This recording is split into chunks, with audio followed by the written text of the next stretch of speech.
والذين كذبوا بآياتنا واستكبروا عنها أولئك أصحاب النار هم فيها خالدون.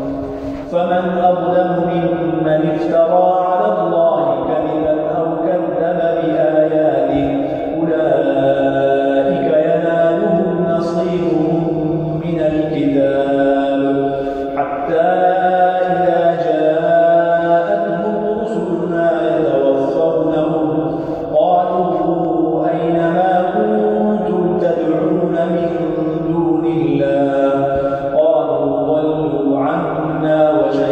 على أنفسهم أنهم كانوا كافرين.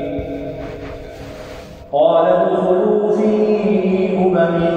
قد خلت من قبلكم من الجن والإنس في النار كلما دخلت أمة لعنت أختها حتى إذا اداركوا فيها جميعا